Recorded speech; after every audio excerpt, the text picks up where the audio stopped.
American free speech matters for the whole world. I'm going to explain this in this episode of Trees Philosophies. Welcome, everybody. This is Trees Philosophies. This is where I go deeper in on my thoughts, values, principles, meditations. People always told me I go too deep. Well, I go deeper, baby. Anyways, let's get into it. So, of course, with Elon Musk buying Twitter for the notion of free speech, it's on top of everybody's mind. And with the US creating the Department of Truth and so much talk about misinformation, disinformation, the idea of free speech seems more and more relevant and important than perhaps ever before.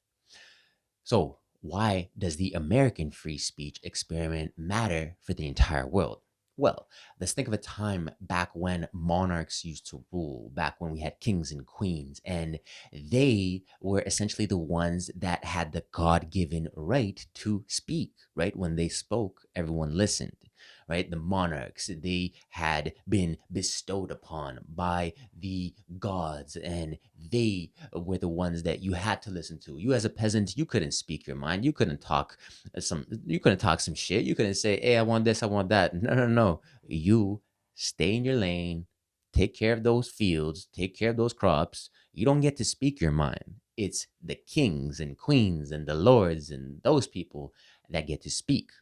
However, we have somehow come to a point where we have decentralized speech, right? It was centralized in the powers, in the kings, in their hands. And when we speak of decentralization, we think of, decentralizing Bitcoin via Bitcoin, financial decentralization or decentralization from the grid with energy. But the ultimate decentralization success story in human history is arguably the decentralization of speech, how we moved speech from being centralized in the hands of the powerful, in the hands of the kings and queens, into the hands of every single individual.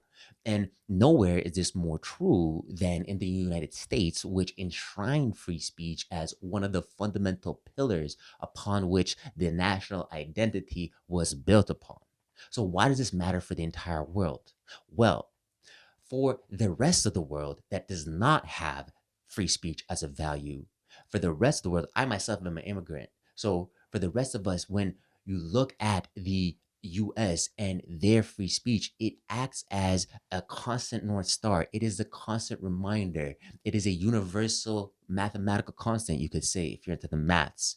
It is an anchor of sorts that always holds steady, holds stable. It is all reliable. So other places, they can look and say, hey, you know what? We can't really say what's on our minds over here, but America, that's a place where you can express yourself. That's a place where you can actually say, you know what? The government isn't cool. I don't like this. I don't like that. This could be better. And you know what? You would have every single right to do so because that is enshrined within the value. So for the rest of the world, the US free speech really acts as that model, and they can have that frame of reference and always strive towards something better, strive towards an ideal. Think about it. Why does North Korea block people from accessing the internet?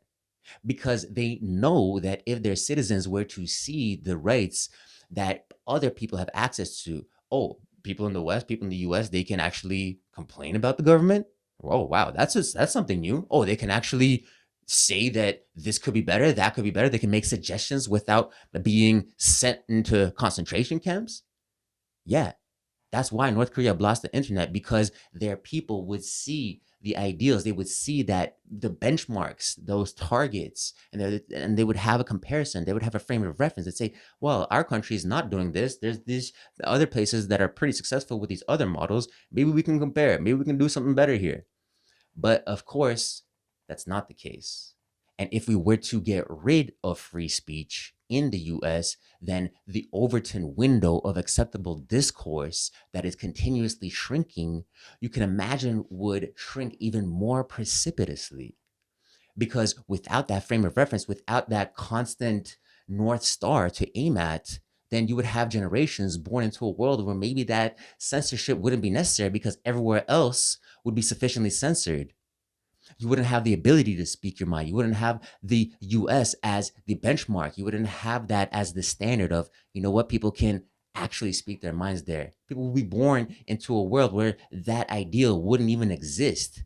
And as you can imagine, the people in power would only capitalize on that even more and further take power, further take speech back into their hands, which is why the decentralization of speech away from the monarchs, away from the kings and queens, and into the hands of every single individual has been so important.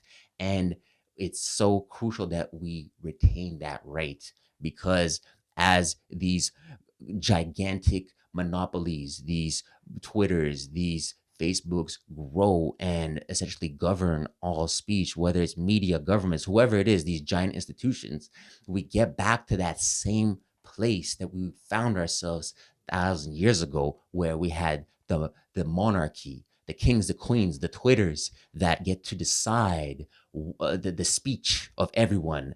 They are the ones, they are the rulers. No, we cannot revert. We cannot go backwards. That is unacceptable. That would be steps backwards. And that is why free speech in the US is a global issue. If you got this far, thank you so much. Please give this video a like, share it with somebody that might find value in it.